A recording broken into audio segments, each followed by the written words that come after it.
Good afternoon, ladies and gentlemen.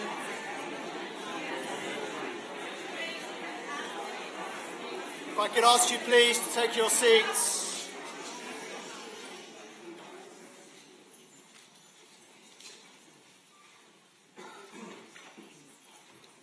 Good afternoon, ladies and gentlemen, honoured guests, friends and colleagues. My name is Michael Newman. I'm the Chief Executive of the AJR, and I want to thank you for joining us for our service to commemorate the anniversary of the November 1938 pogrom, the Kristallnacht. A special welcome to AJR members from across the generations, as well as representatives from countries with which the AJR works closely, including His Excellency, the Austrian Ambassador Bernhard Rabitz, and Anna Penega from the Austrian Embassy, and Katharina Kastner from the Austrian Cultural Forum.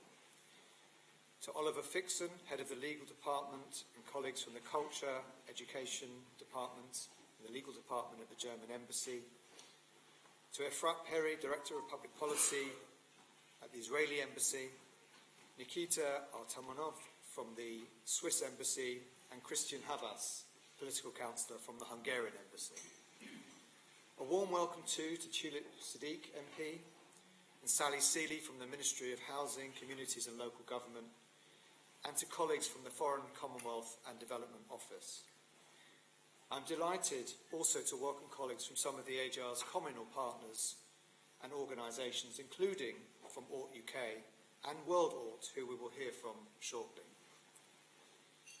While we were saddened that our 20-year connection with the Action Reconciliation Service for Peace ended this past summer, we are delighted to welcome Miriam Bongartz, Sabrina Gerschel and other volunteers from the German YMCA. And we welcome all those joining our service for the first time, as well as those watching through the Belsize live stream. The devastation wrought on the 9th and 10th of November 1938 across Germany, Austria and the newly occupied Czech Sudetenland was the culmination of several years of demonisation of the Jewish community, the gradual stripping away of tolerance, the enactment of punitive laws and the breakdown of civil society. The assassination of Ernst von Rath on the 7th of November 1938 at the German Embassy in Paris by Herschel Greenspan was just the excuse the Nazi High Command needed to unleash the pogrom.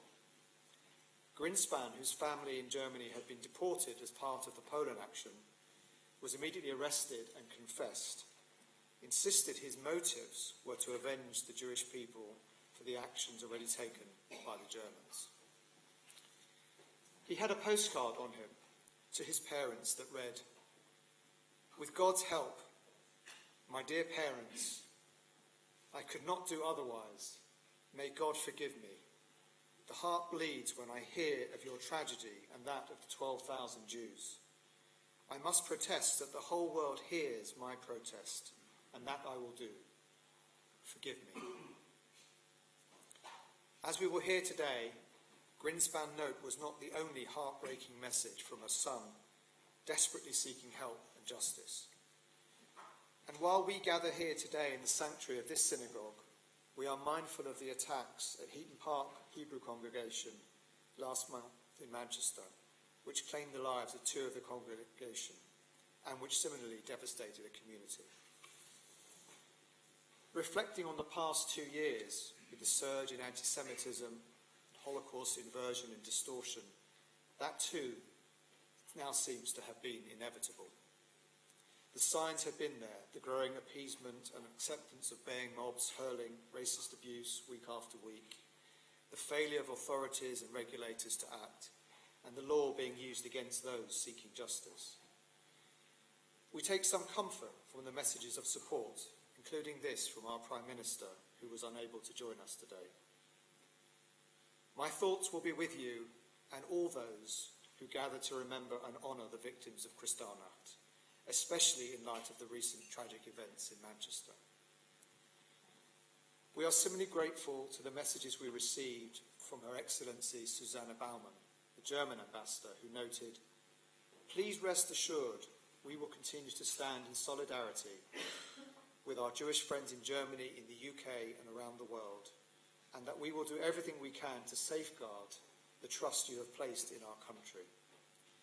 Anti-Semitism, extremism and terrorism have no place in our societies. It is incumbent on us all at every level of society, on the government, the security forces, and above all every community across our countries, to work tirelessly to combat them. By the morning of November 10th, 1938, the Nazis had destroyed and plundered Jewish homes and businesses, desecrated cemeteries and synagogues, beat, tortured, raped residents, and killed more than 1,000 Jews.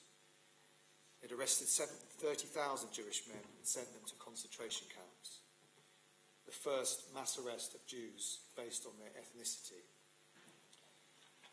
The Kristallnacht signified a shift in Nazi policy, the persecution of Jews, from discriminatory policies to outright wide-scale violence. And it led to the exodus of 70,000, many of the 70,000 who found refuge in this country. To begin our event today, I would like to invite Rabbi Jonathan Wittenberg to share his thoughts, and together with Rabbi Gabriel Botnick to oversee the candle lighting ceremony and to lead the commemoration. You can use the programs on your seat to follow the service, and the rabbis will recite the El Melech Rachamim and the Kaddish following the lighting of the candles. And if I could ask people to come forward to light those candles.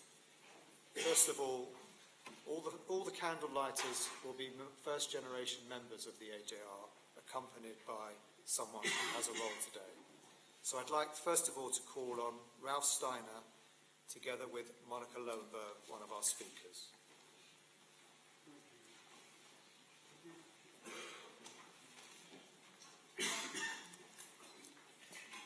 And if I could ask all the candle lighters to stay by the candelabra at the end, please.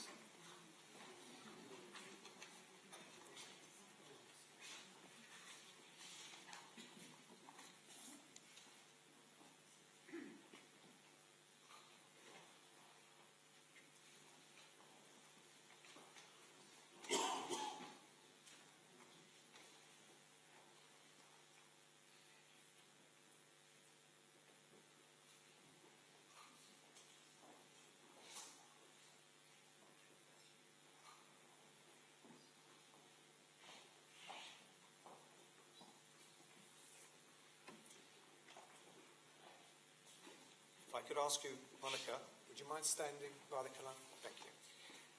Ruth Barnett and Jennifer Brunton.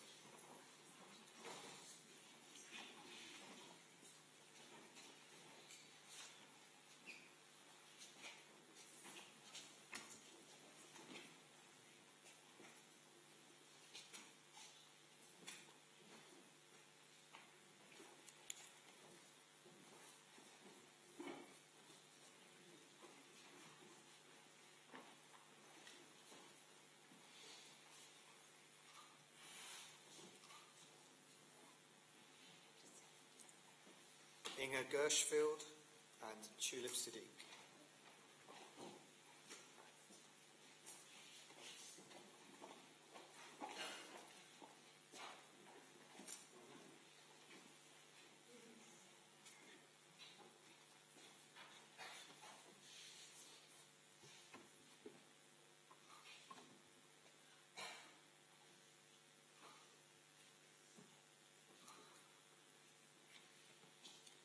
Hedy Argent and His Excellency Bernard Roberts.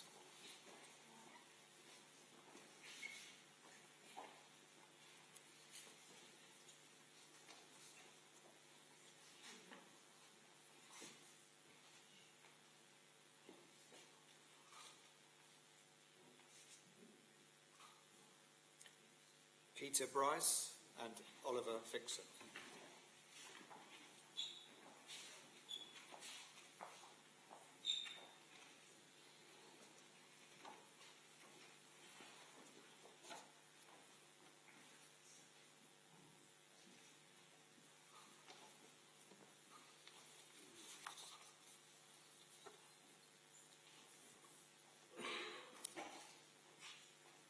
Alfred Kessler and Barbara Warnock.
Thank you, Michael, and I want to say how deeply I appreciate and how often I'm moved by the remarkable work of the AJR and so many people who are here as part of it. Distinguished guests and all of us who are moved in our hearts. I just want to go for a moment to that day in the life of my grandfather, Rabbi Dr. Salzberger, who was the founding rabbi of this community. On the morning of after Kristallnacht in 1938, he was summoned by the Gestapo in Frankfurt, where he was a liberal rabbiner, on the basis that he must have had the keys to the main synagogue in the Börnerplatz, which of course he didn't. And he described in his memoirs how he was made to walk through the crowd and watch the burning building. He can't have possibly known this, but on the other side of my family, my father's uncle and their children, my father's cousins, were actually in the building just before that time. They had a residence, because they were deeply involved in that community, close to the roof. And my father's cousin, whom I met only when she was in her 80s, described vividly how, for a moment as a small child, she had sight of that burning cupola as they were quickly taken away.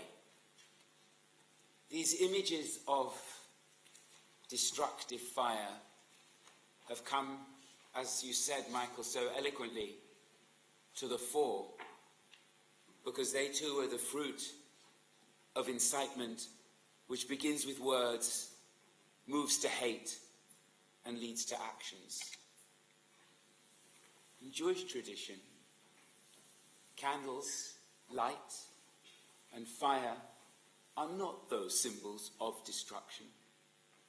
They're ultimately, in the rituals of the Jewish year, symbols of God's presence and symbols of hope. We light candles to herald Shabbat, when we're asked to appreciate all the world.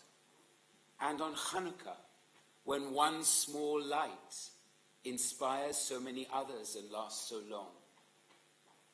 And the challenge in our world is there is so much fire of destruction. How can each of us, in our faiths, in our lives, transform that into the kind of flames that represent God's presence in the world and that bring us hope? Thank you.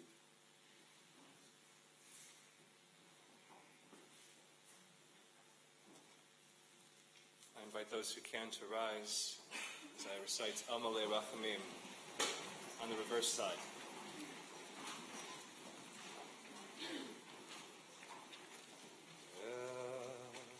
Amalei Rachamim shochen b'momim hamtzei menucha nechona תחת כנפי השכינה במעלות קדושים וטהורים בזוהר הרקיע מזהירים את כל נשמות ששת המיינים אחינו ואחיותינו בני ישראל אנשים נשים וטף שנהרגו, שנשחטו, שנשרפו, שנספו על קידוש השם בידי המרצחים, הגרמנים, הנאצים ועוזריהם משאר העמים. אנא בעל הרחמים, הסתירם בסתר כנפיך לעולמים. וצרור בצור חיים את נשמותיהם Adonai hu nachalatam, v'gan Eden tehei menuchatam, v'yanuchu v'shalom al mishkavam, v'nomar Amen. God, full of compassion, who dwells on high, grant infinite rest in your sheltering presence among the echelons of the holy and pure, who shine like the radiant sky to the 6 million souls of our Jewish brethren, men, women, and children, who were killed, slaughtered, burned, and exterminated by the murderous Nazi regime and their enablers. May the memories of these innocent victims be a sanctification of God's name. O compassionate one, we ask that you hold these souls in your sheltering embrace for all eternity, and that they be bound up in the bond of life. Adonai is their portion. May their eternal home be true paradise, and may they rest in peace. And let us say, Amen. Please join me in the Kaddish. Yitkadal, Yitkadash, Yerabah. Yalma, Yivrach, Yutze, Yamnich, Malchutze. V'chayechon, v'yomechon, v'chayeh l'chol beit Yisrael. V'adala u'izman kariv, yimru, amen. Yehei shmei rabam vorach, l'olam u'le'almei amaya. Yitbarach, v'yishtabach, v'yitpa'ar, v'yitrumam v'yitnaseh. V'yitada, v'yitalev, v'yitalal, shmei v'kudsha, v'richu. Ve'ela, min kol bircheta v'shireta, tush b'chata v'nechmeta. Damiran li'alma v'imru, amen. Yehei shlama rabba v'yishmaya, v'chayim alenu v'al kol Yisrael v'imru, amen. Oseh shalom b'imrumav, hu ya'aseh shalom alenu v'al kol Yisrael v'imru, amen. May be seated.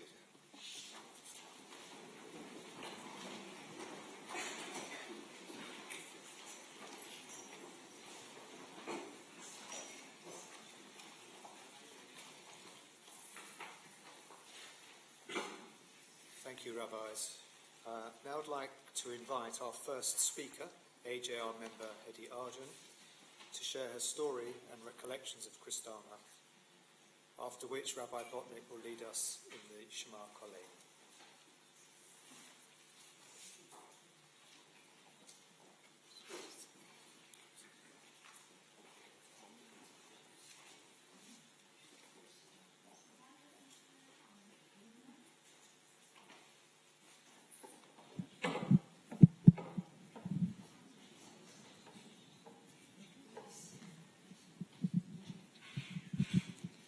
All right.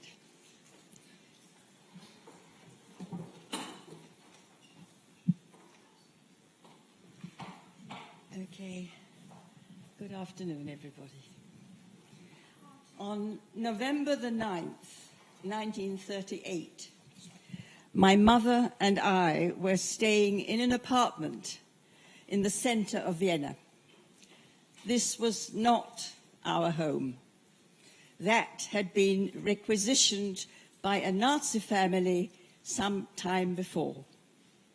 We were living in a flat that belonged to a fleeing Jewish lawyer who left the keys with us. Maybe we were squatting, I don't know. But I was 9 years old. My father was not with us. He was in prison.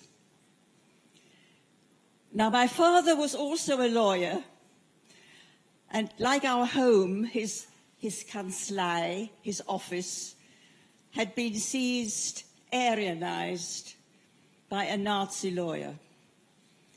But my father was allowed to work as an assistant lawyer, and he did. And one day, he was sent to defend a communist who had forged a passport in order to leave the country. And in open court, my father said that in a country where you are persecuted for who you are, not for what you do, then forging a passport cannot be seen as a crime. He was arrested on the spot and sentenced to 6 weeks in the notorious Rossauer Lände, the central prison in the middle of Vienna. He was charged with insulting the Third Reich. And his release date was the 9th of November, 1938. And on the morning of the 9th of November, 1938, my mother waited outside the prison. She waited and waited. And some prisoners were released, but my father was not among them. My mother didn't dare to ask anyone anything, and in the afternoon, she came home without my father. And then the terror started. At first, we heard an eerie sound, and we didn't know what it was. It was not a sound we could place. And we were high up. The flat was on the 3rd or the 4th floor of a huge block of flats. I can't remember which floor. And we walked to the window, and we saw flames in lots of spots all over Vienna. And we opened the window, and we smelled the smoke. And then we realized what the noise was. It was the noise of shattering glass.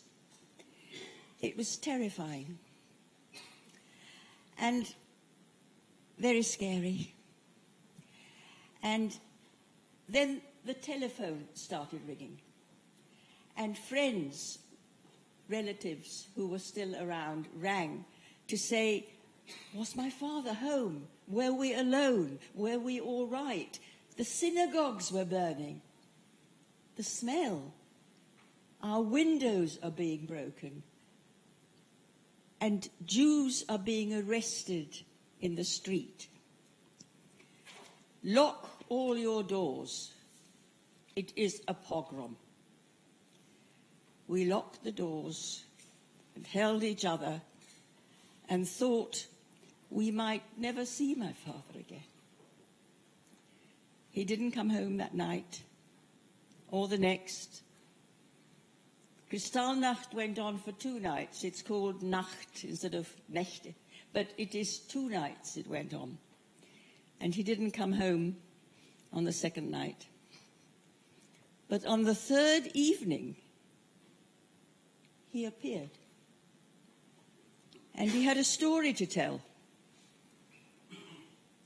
Every day, he said, in the Jewish part of the prison in the Rossauer Lände, all the Jews were made to stand in 2 rows facing each other and ordered to slap each other's faces. And the wardens stood by and clapped and laughed. And my father refused to do that. And he refused every day. And every day, a warden, a Nazi warden, came up to him and took him away. And every day, my father thought he was being taken away to be tortured, punished, anything. But he wasn't. He was taken to his cell and locked in. And it turned out that this guard remembered my father from long ago, from before the Anschluss, from before he joined the Nazi Party. He remembered him as a lawyer who defended him when he was accused of stealing food. And on the morning of November the 9th, when my father was to be released, this same warden came up to him and said, "Herr Doctor, terrible things are happening. If you go out now, you will be arrested again, or worse. I will hide you until it is over." And he did. He hid him in a dark, dank cellar that we might describe as a dungeon. I learned 2 lessons for life. People are not just good or bad. And Jews can be very courageous. My brave father and mother and I managed to come to England, and we came together just before the beginning of the Second World War. We never discovered whether the warden who saved us, and he saved all of us, because I don't think that my mother and I would have survived without my father. We never found out, we never discovered whether this warden was found out. What did he do? What he did? Was he punished? Or did he survive the war? We never, ever found out. I hope he now rests in peace, as my parents do. Thank you.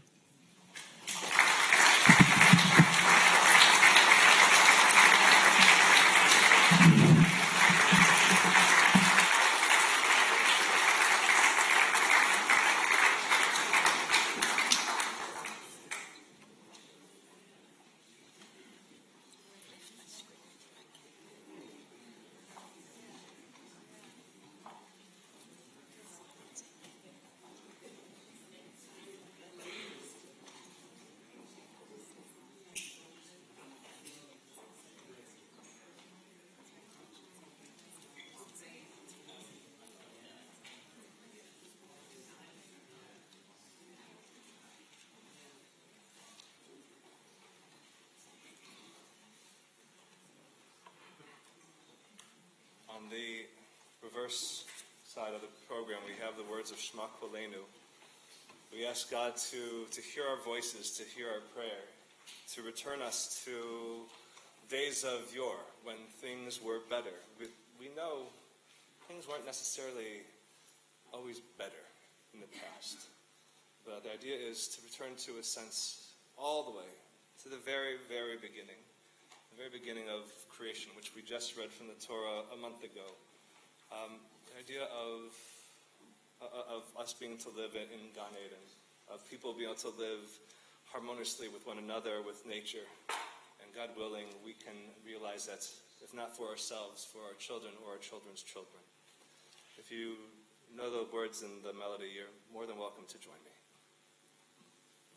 Shema Kolenu Adonai Eloheinu Chus v'rachem aleinu v'kabel b'rachamim uvratzon et tefilateinu Shema Kolenu Adonai Eloheinu Chus v'rachem aleinu v'kabel b'rachamim uvratzon et tefilateinu Hashivenu Adonai Elecha v'nashuva Chadesh yameinu kekedem Hashivenu Adonai Elecha v'nashuva Chadesh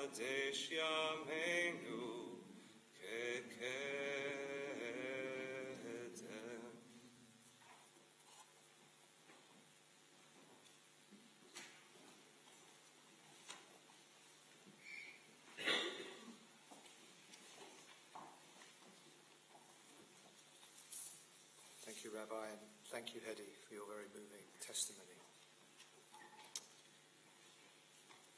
Described by one historian as the catastrophe before the catastrophe, the magnitude of the horror, inhumanity, and tragedy of Kristallnacht is seared into our consciousness.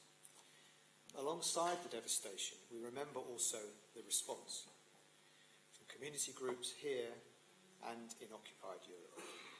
And I'm now delighted to invite Jennifer Brunton from World Ort to tell us about the organisation's role in the rescue of Jews, as well as about its history and current activities. Jennifer.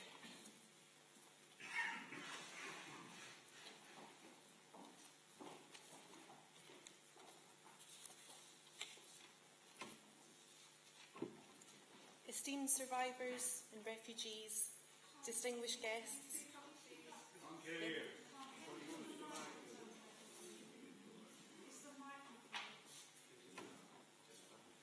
This one here.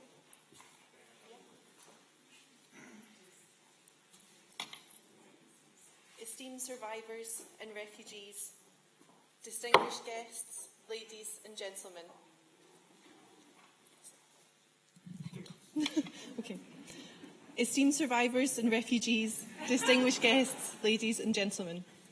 Speaking on behalf of World Ort, I am honoured to be a part of the AJR's Kristallnacht commemoration as we bring to a close Ort's 145th year. Held within the Ort archive, there is a letter dated the 11th of May, 1939, from a Jewish man named Rolf Schloss, who is living in Holland. Writing to Ort France, Rolf asks the organisation to help his father, who has been imprisoned in Germany and has become extremely unwell. Rolf writes, "My father has been told that he will probably only be released when he emigrates, or at least when he can show proof of definite plans to emigrate. My mother is also living under dire constraints when her flat was plundered in November of 1938. She was robbed of the last of her wealth. Unfortunately, we don't know what happened to Rolf's father, but thanks to meticulous research conducted by the Wiener Holocaust Library, we believe that Rolf survived and later moved to Israel. Sadly, his mother is thought to have been murdered at Chelmno. We also know that the Ort School in Berlin survived because the building and the equipment had been registered under British Ort.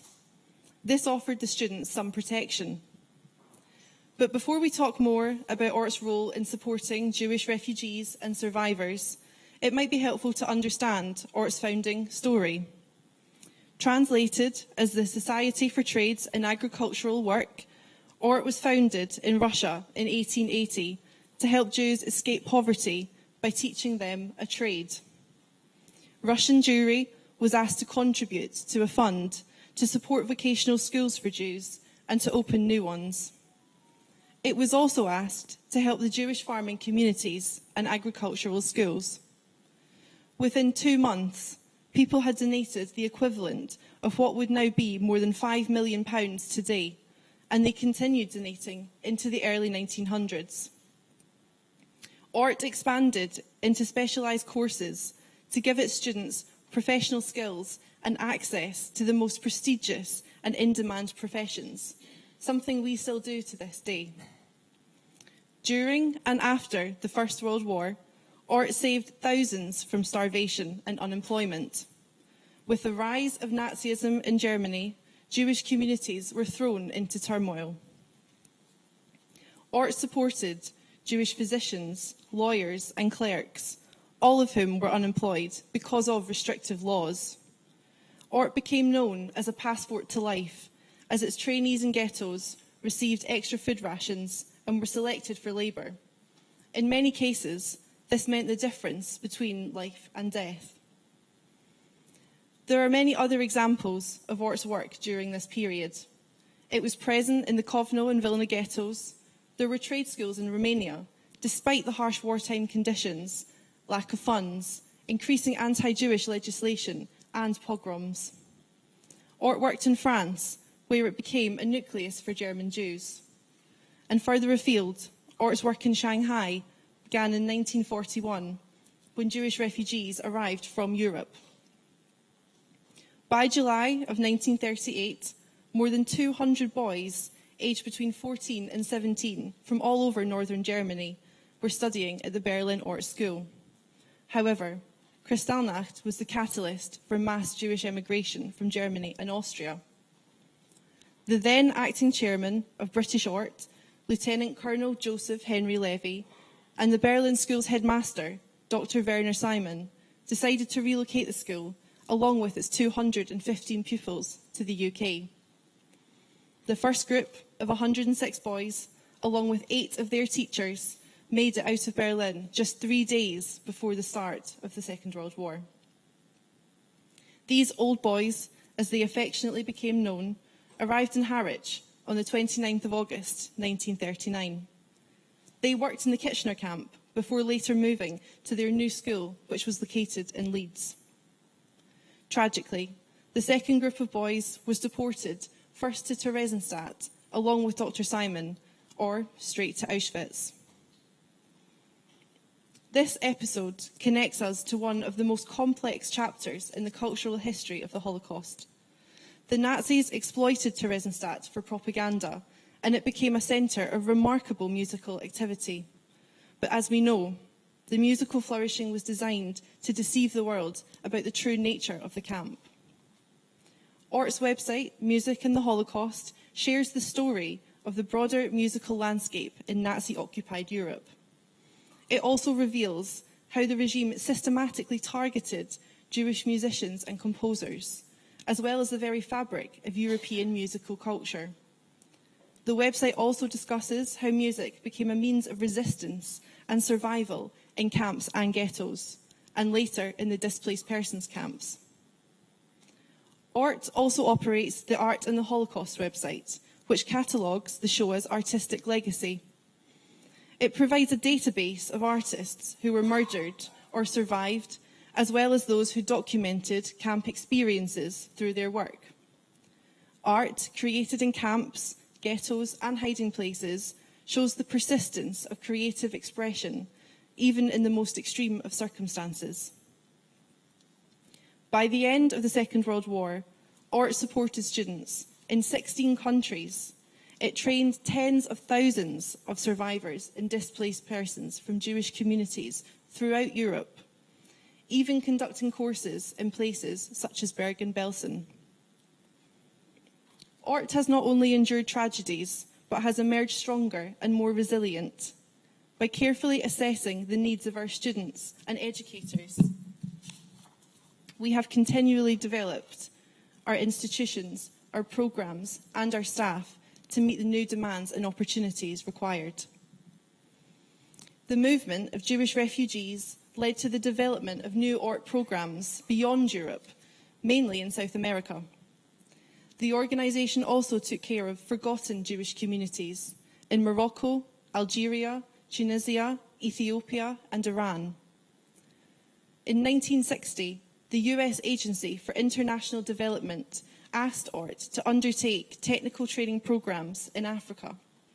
We then began a new phase in our humanitarian activities outside of the international Jewish community, while expanding our work in France, Latin America, North Africa, the Middle East and India.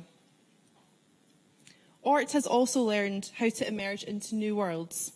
For example, in Russia and the former Soviet Union after the fall of communism, in post-war Israel when waves of immigrants arrived from Europe and the Middle East.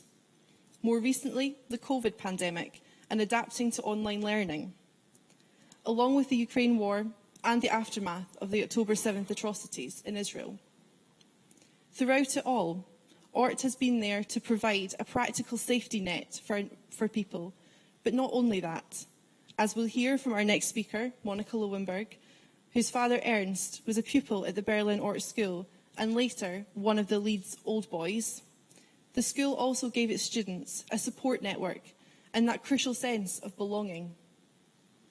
We know that the AJR is considered a family, and similarly, our educators speak of the Ort family. a network that spans continents and provides assistance, a sounding board, and a connection to a community with shared values. ORT's mission is impact through education. Our vision is to educate young people and to nurture and invest in their educators, to give them the skills and knowledge to succeed in the workplace. We provide our young people with possibilities they might not otherwise have had, especially in the field of STEM, science, technology, engineering and maths. We are proud to serve 84,000 students in 47 schools, universities and vocational training programmes in more than 40 countries. These students, Jewish and non-Jewish, secular and religious, live in countries including Ukraine, Russia, Israel, France, Kyrgyzstan, South Africa, Argentina, Brazil and Singapore. We run 3 summer schools, offering students hands-on training and experience in digital media production, ecology and STEM, as well as other programmes and awards. Our students work together, often across borders, to solve problems. Recent projects have included the design of a smart glove and walking stick for visually impaired people, alongside a project to preserve the memory of the Holocaust. But our students don't just learn academic subjects. ORT is a global education network driven by Jewish values. We aim to strengthen and revive Jewish identity, especially in communities that have been disconnected from their heritage. We are proud to have responded to the catastrophe of Kristallnacht and of Nazi oppression in general. We saved lives and empowered people, setting students on a path to a new life, just as ORT has done since 1880 and as it still continues to do so today. Thank you.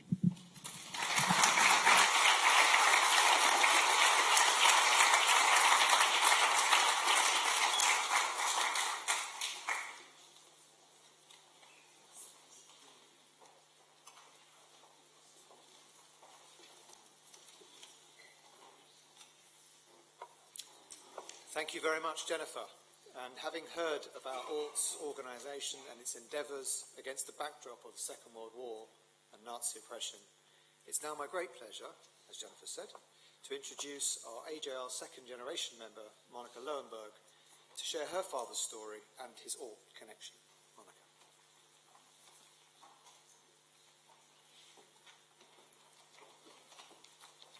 Can you just use these? Yeah. Okay, let's see how it goes.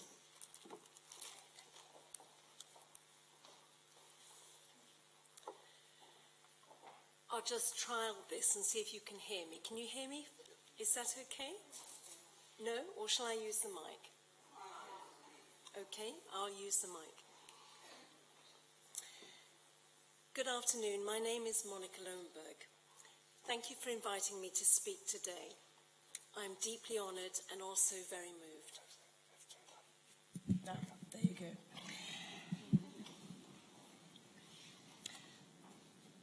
On the 30th of December 1995, 30 years ago, aged 30, I took the courage to ask my father to tell me something about his life. For he had lived through probably the most traumatic and historic of times the world has ever known. He typed a statement in German, never mentioning any reference to Hitler and the Nazis. It was 24 lines long.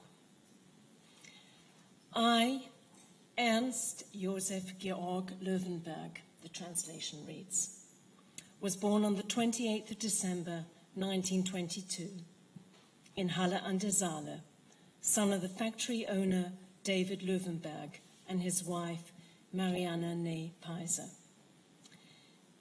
In 1929, my father went to Berlin. He had for the past 5 years been separated from my mother, and my brother and I stayed with our father. Shortly after the takeover, my father's business slowly came to a halt.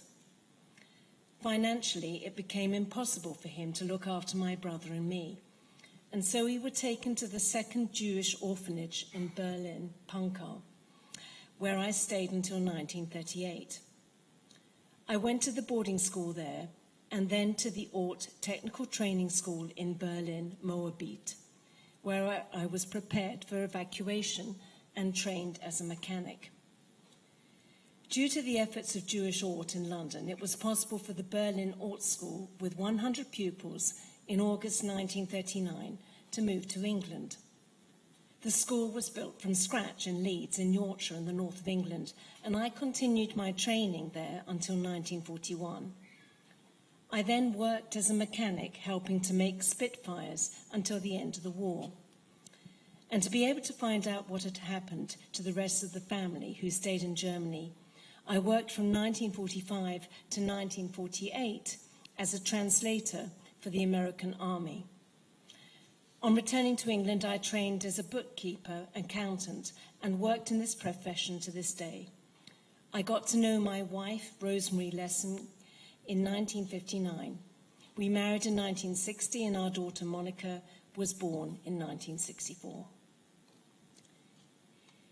These were the facts. But of course, my father, in his quiet, modest way, had omitted any feelings he had surrounding the past. They were simply too painful. When my father lay in St. Luke's hospice and the cancer that had been fighting his body since 2008 was finally taking its final hold, it became clear how much the past had always remained in his present. In the same week that my father died, 2 other Ort boys died as well. Another daughter of a former Ort school boy noticed that in her late father's diary, the Berlin Ort boys had meant to escape Nazi Germany on the 26th of August, 1939. But due to complications, their escape was postponed to the 29th of August and 3rd of September 39. Dad was one of the only 106 boys who were fortunate to leave on the 29th. It would seem that that date and the 26th stayed within his subconscious, for my father died at 10:21 a.m. on Tuesday, the 26th of August, 2014, 75 years later. The first Ort vocational school was opened in Berlin in 1937 with the help of German Ort and the World Ort Union. However, between the years of 1931 and 1934, Ort had already established in Berlin 7 vocational courses, providing training in woodwork, motor repair, and other crafts. The school, located in an empty factory in the northwest of Berlin, Siemensstraße 15, offered vocational training to Jewish youth between the ages of 15 to 17, boys who were unable to attend a state or municipal trade school. 100 students were enrolled with training in woodwork, 2/3 of whom came from Berlin, and 13 adults in courses in gas and water plumbing. Louis Wolf, the last chairman of Ort Germany before the Second World War, stated that the total number of pupils, or Lehrlinge as he named them, attending the school was by the end of 1938 in the region of 200, and administration and teaching staff approximately 20. The Berlin Technical School, or Private Jüdische Lehranstalt für handwerkliche und gewerbliche Ausbildung auswanderungswillige Juden der Ort, very German, was heralded as the most important institution of professional training for German Jewry, and apparently allowed to open with Adolf Eichmann's personal consent, on the condition that it was exclusively for Jews who were willing to emigrate. A number of boys were interviewed and spoke of the pleasure and sense of satisfaction they found in learning a craft. Helmut Grunewald decided to become a toolmaker under the watchful eye of the beloved Max Abraham, a former employee of the machine factory Ludwig Löwe, who had dismissed him on the grounds of being Jewish. From 6th of February 1939, the Council for German Jewry discussed how to get the Berlin Ort School boys and their teachers out of Nazi Germany and to Britain. There were many delays due to financial matters that needed to be arranged among Berlin, the British government, and British funding bodies. On the 1st of May 1939, an agreement was finally reached on the funding. But then the Nazis put a spanner into the works and refused to have the school equipment removed and transferred to England, equipment which had been purchased on behalf of the British Ort. Procedures to transfer the Berlin Ort students and their teachers ground to a halt. It appeared that the transfer would never happen. That is until Colonel Levy of British Ort stepped in. Levy went to Berlin to obtain permission to transfer the students and teachers to England without the equipment, but with Adolf Eichmann's personal consent. In literally the last hour, a total of 106 boys between the ages of 15 to 17, with 8 instructors and their families, left Berlin for England August the 27th, 1939. They had intended to leave on the 26th of August, but even that transfer had been delayed on the day. But the following day, the 27th of August, 39, they left. The transport was one of the last transports out of Nazi Germany.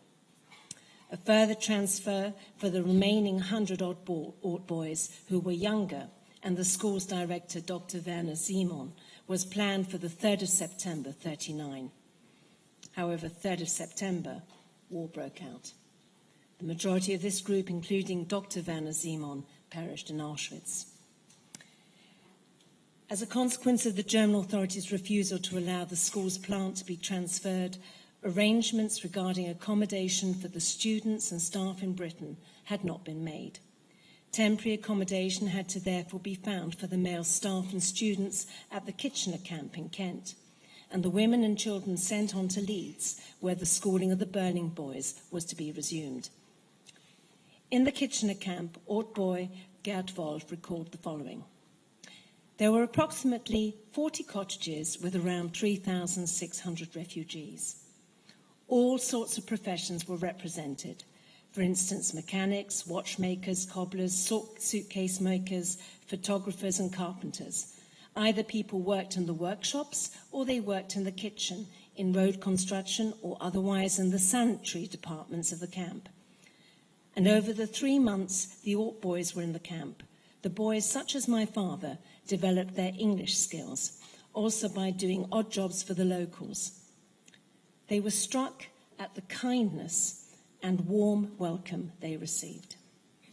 The hours were long, the work was hard, but the weather was glorious. And for the first time in many years, they felt safe. Even though my father had gone through terrible life experiences, he was nevertheless a compassionate, rational, and level-headed man. A man I was blessed to know and love. A man who always retained a twinkle in his eye, even though everything he had known had been destroyed. By 26th of September 2012, my father had with me established what had happened to 35 members of his family, including his father and older brother Paul. He accepted their murders stoically, which only years of suffering and Vorahnung could have prepared him for. That same year, we said Kaddish for them. Nevertheless, my father would not want his life to be defined by the Shoah and cancer. The latter took his body, but his thoughts and his spirit were to the bitter, sweet end free. He was one of my best teachers. I have not yet mastered all the things he taught me, and certainly not his woodwork skills. A joke that friends of mine here will appreciate after seeing what happened to my Habitat bookshelf not so long ago. However, just by being him, by setting the example, he taught me how to remain calm when all around is not. He taught me to accept difference and to make conclusions using facts and reason. And he encouraged me in all of my educational endeavours, no matter how small or grand. He taught me to laugh and crack jokes in times of adversity and to always try to find the time to offer a listening ear without any need to comment, but simply listen. He taught me how to manage my accounts and run my business, the beauty in keeping one's affairs in order, and fighting for what is right and not giving up at the first hurdle. He taught me to move with the times, but to not lose oneself in the process. He taught me that love does not consider race, religion, identity, achievements, failures, for it simply loves. I am certain that much of these things, if not all, he learnt at Ort. My father lived with my mother happily in North Wembley for 54 years, and even though they lived in a small maisonette, it always seemed very large to me, as it was always brimming with people from all walks of life, all religions and all races. People who, with my father, enjoyed my mother's fantastic cooking, home-baked Kuchen und Torten, mitteleuropäische Küche, Central European kitchen tossed with the occasional Asian and Jamaican spice. Their flat regularly resounded with lively discussions and debates, whether it was with the voices of members of the Labour Party, teachers and support staff from Wembley High School, the Edelweiss Dance Club, the AJR, the Ort, the Jewish Waisenhaus in Berlin, Second Generation Network, the National Trust, University of the Third Age, friends from France, Germany, from their walking club holidays in Schopenhau in Austria, friends from the churches my mother attended, Stonebridge Evangelical and Sudbury Baptist Church, religious Jews, non-religious Jews, atheists and believers, socialists and conservatives, and campaigners against the rewriting of history currently taking place in Lithuania and Latvia today. All were welcome in my parents' home. But the Ort School boys and their wives always played a special role in our hearts and social calendar. They stayed in touch and regularly met up as a group until the bitter end.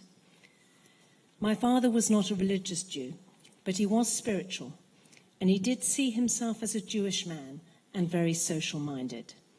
He saw a connection between all life forms, and though not a musician like many of his mother's family, he saw a harmony in numbers, a beauty in maths, and in the rhythm of life. He had an instinctive touch with children and animals, and they in turn were sweet with him. Many a friend of mine turned to my father when they went through troubles of their own. If there is one word that I would use to sum up my father, it would be kindness. He knew that kindness multiplies itself 1,000 times, and that all things can be survived with it. His first teacher in that respect was Ort. Thank you.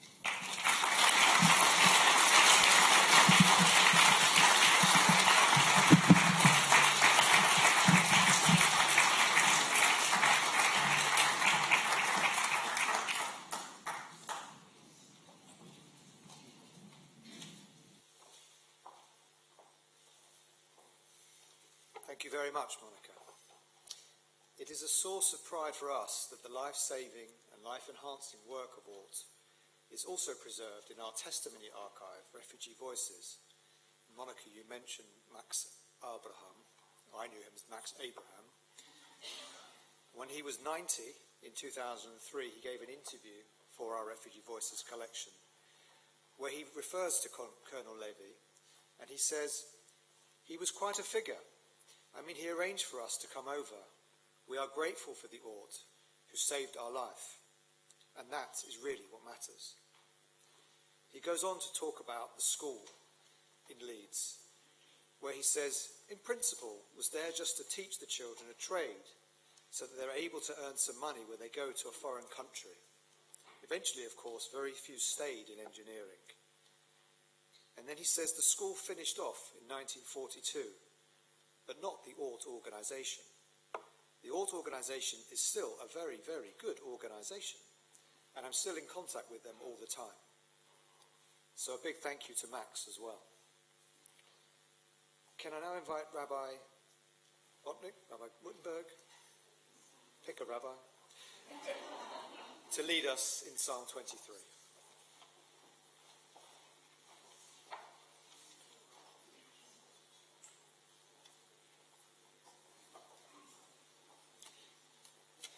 Please join both in the Hebrew and the English of the much-loved 23rd Psalm. Every time I read it, I wonder about the last verse, surely goodness and kindness will follow me. And I end up thinking about those who weren't so obviously followed by goodness and kindness. But listening to your words, perhaps the art of life, whatever happens, is to find that goodness and kindness in the dark and let it be one's light.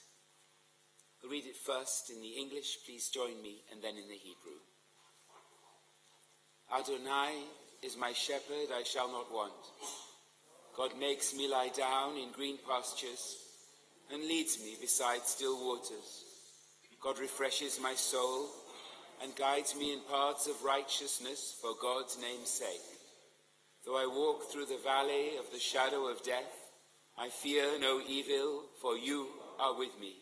Your rod and staff comfort me. You set a table before me in the presence of my enemies. You anoint my head with oil. My cup is overflowing. May goodness and kindness follow me all the days of my life, and may I live in the house of Adonai forever. Mizmor LeDavid, Adonai ro'i lo echzar, bina od deshe yarbitzeni, al mei menuchot yena aleini. Nafshi yeshovev, yancheni v'ma'ag le'tzedek le'ma'an shemo. Gam ki elech begeit sal mavet, lo yirara ki ata imadi, shiftecha u'mishantecha, hema yenachamuni. Ta'aroch lefanai shulchan neged tzorerai, dishanta v'shemen roshi, kosi revaya. Ach, tov v'chesed yirdefuni kol yemei chayai, v'shavti beveit Adonai le'orech yamim.